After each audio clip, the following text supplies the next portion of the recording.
Tupac, he gets to death row, and him and Snoop seem to have this like instant chemistry. They make a hit, America's Most Wanted, and I mean, you know what I'm saying? Two of America's Most Wanted. Oh, my bad. America's Most. Two That's of Cube's. America's That's Most Cube's Wanted, record. bro. Yeah. They make this hit, man, and it's a huge hit. Seems like they got this great chemistry, man. What was that time like? It was great, man. It was just great seeing, two greats at the top of their game, working together, man, and they had a genuine bond and a genuine love for each other. I seen somewhere you guys used to hang out all the time. You guys used to hang out at Snoop's house. We hung out a lot. Yeah, we hung out, but not all the time. But yeah, we definitely hung out. The camps was definitely, connected and fucking with each other tough. Like the Outlaws and the Dogg Pound, we hung out more than, we hung out with Pac and Snoop together.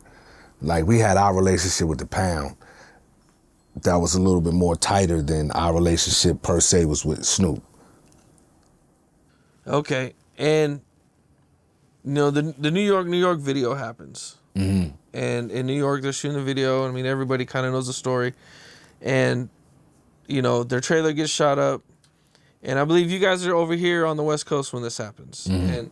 And, what was kind of like, Tupac's reaction when he found out this and he heard about everything? Yeah, he was concerned, man. He was very concerned, because he had been obviously shot in New York. He knew how I can get out there, New York ain't no motherfucking joke. And so he was very concerned. Okay.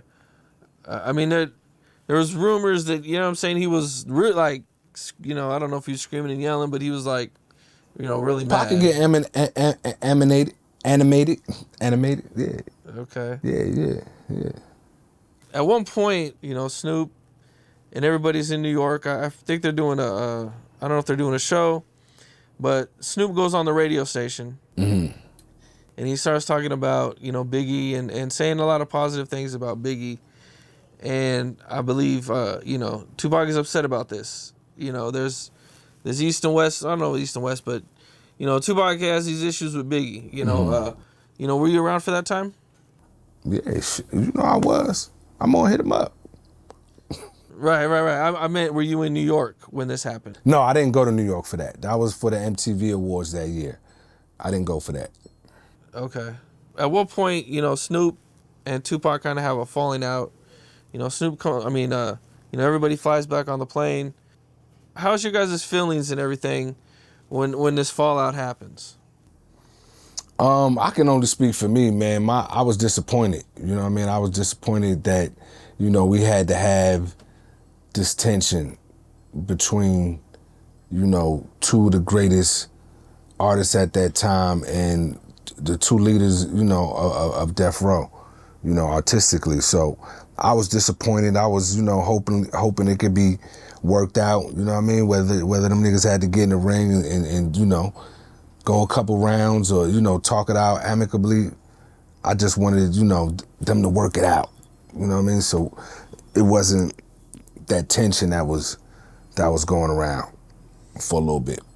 You think they would have eventually worked it out? 100%. Now, Tupac comes home from prison and eventually he meets Kidada Jones. Mm-hmm. Were you around for that? For the meeting? When they met? No. Yeah. No. I think he actually had met Kidada prior to. Oh, they met going to prison. Years before. If I'm not mistaken, yeah. I think they met prior to him going to prison.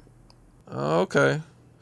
Now, their story about meeting is kind of funny because didn't Tupac kind of diss Quincy Jones, right? Yeah, he did. Yeah. Early in his career. He said some really nasty things about her. And I guess he approached Kidada not knowing that was his No, it was daughter? her sister. It was her sister. People get that story mixed up. It was actually her sister. Okay. And she was like, yeah, you said some crazy shit about my pops. Blah, blah, blah, blah, blah, blah. Okay. And when did you notice Pac hanging out with Kidada? When did I notice it, man? I can't really pinpoint when I actually noticed it. I just know it went from him seeing a lot of different women to him just seeing Kidada. And then, you know, we kind of knew it was getting serious. So he actually started cutting women off for her. At least from your point of view. Him seeing different women to him strictly seeing Kidada, as far as we know. You know what I'm saying? As far as I know. You know, at that point in time, once he got serious with Kidada, I didn't see any other women around him. And did she start coming around a lot more, I take it? Yeah. Do you have any stories about the Calabasas house? Hanging out there? It's just it was a short period of time when he got that house, man. You know, most of my memories from that period of time is just, you know, having a lot of family around and really seeing, you know, Tupac at his happiest I had seen him in a long time. He was very, you know what I'm saying, very happy about his life and the direction of it and where it was going. Okay. Napoleon said that there was a time when there was like a car parked outside and, you know, you guys thought it was somebody trying to like trip or something and Tupac kind of ran out there. Is there anything like that you remember? Can you take me through it? Yeah, well, you know, I think some people might have found out that he was living over there, some fans, and they was, you know what I mean, coming to, you know, do some sightseeing, and they picked the wrong house. Okay. I also seen that Tupac kind of like taught you guys how to move. What do you mean? Like how to look out, and you know what I'm saying? Like if someone comes in the house, you know what I'm saying? Like you could check their hands, and you know what I'm saying? Kind of like, you know, how to be safe, I guess would be a good way to put it. Yeah. We had, you know, we had our ways, I guess, so to speak, certain things that we would do, you know what I'm saying, to vet people out and, you know what I mean, just, you know, kind of watch people, whatever the case may be. It was a few things. Can you talk about some of the things that Tupac taught you guys? Well, we definitely was on some other shit. Okay. We read a lot, man. We read a lot of books. Pac was a reader. I was a reader. You know what I mean? And, you know, we read all kind of books, all kind of shit. You know what I mean? How to make a bomb from bubble gum. Shit like that. What's up? This is Cam Capone. We got more content like this coming soon. So hit that like button, subscribe, and stay locked in to Cam Capone News.